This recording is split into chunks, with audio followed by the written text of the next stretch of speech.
आओ सीखें ए की मात्रा के शब्द। बच्चों, ये ए की मात्रा का चिन्ह है।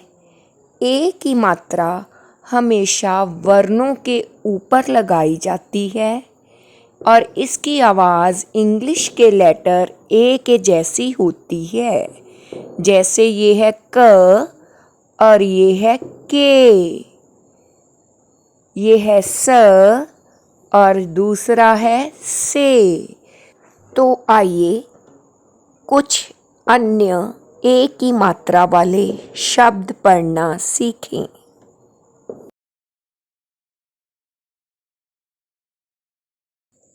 शेर,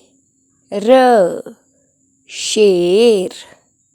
मेज, मेज।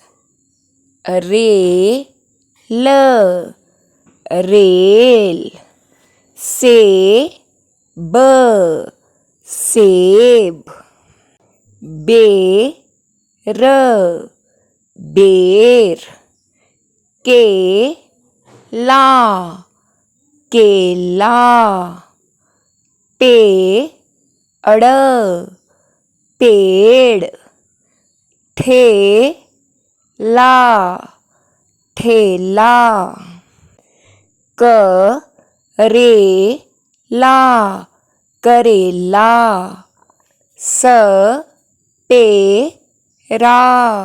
सपेरा।